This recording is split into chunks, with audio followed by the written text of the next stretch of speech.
नमस्कार सर्वांना, मी संकेत खडसे आपलं सकाळी यूट्यूब चॅनलवर स्वागत करते आणि आजच्या व्हिडिओची सुरुवात करते। तर पहिला प्रश्न होणार, उत्तर कोरियाने चाचणी केलेल्या सर्वात नवीन आंतरखंडीय क्षेपणास्त्राचे नाव काय आहे? तर याचं उत्तर होणार हावसॉंग-19।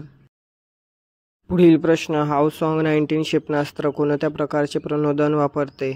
तर याचं उत्तर होणार सॉलिड इंधन प्रणोदन। पुढील प्रश्न, हावसॉंग-19 क्षेपणास्त्र मीटरमध्ये किती लांब आहे? तर याचं उत्तर होणार 28 मीटर। पुढील प्रश्न, हावसॉंग-19 क्षेपणास्त्राची किलोमीटरमध्ये अंदाजे रेंज किती आहे? तर याचं उत्तर होणार 13,000 किलोमीटर।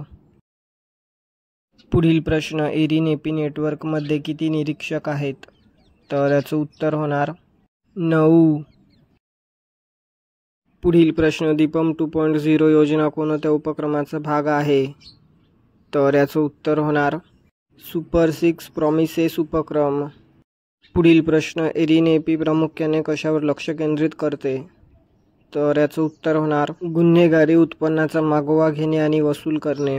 पुढील प्रश्न, दीपम 2.0 योजनेचे प्राथमिक उद्दिष्ट कोणते आहे? तर याचं उत्तर होणार मोफत गॅस सिलेंडर पुरवणे। पुढील प्रश्न, मुख्यमंत्री चंद्रबाबू नायडू यांनी कोणत्या जिल्ह्यात दीपम 2.0 योजना सुरू केली? तर याचं उत्तर होणार श्रीकाकुलम। पुढील प्रश्न, महिलांना आधार देण्याच्या उद्देशाने दीपम 2.0 योजनेत काय समाविष्ट आहे? तर याचं उत्तर होणार आर्थिक सहाय्य। पुढील प्रश्न, भारतीय सैन्याने भाग घेतलेल्या संयुक्त विशेष सैन्याच्या सरावाचे नाव काय आहे? तर याचं उत्तर होणार गरुड शक्ती 24। पुढील प्रश्न, गरुड शक्ती 24 या सरावात किती भारतीय लष्कराच्या जवानांनी भाग घेतला? तर याचं उत्तर होणार 25। पुढील प्रश्न, एरिनेपीच्या सुकाणू समितीमध्ये कोणती संस्था सामील झाली आहे? तर याचं उत्तर होणार अंमलबजावणी संचालनालय ईडी। पुढील प्रश्न, एरिनेपीचा भाग किती सदस्य अधिकार क्षेत्रे आहेत? तर याचं उत्तर होणार 28।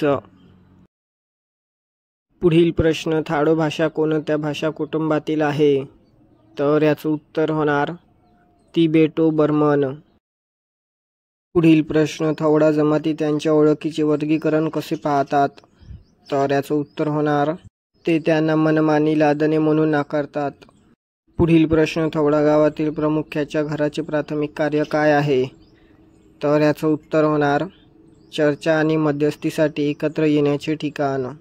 पुढील प्रश्न, एरिनेपी कोणत्या नेटवर्कशी संबंधित आहे?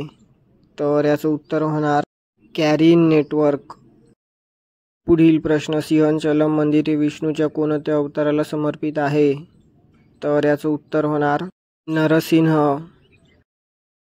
पुढील प्रश्न, प्राणहिता वन्यजीव अभयारण्याचे क्षेत्रफळ किती आहे?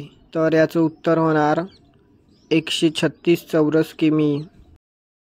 तर भेटूया पुढील व्हिडिओमध्ये। धन्यवाद।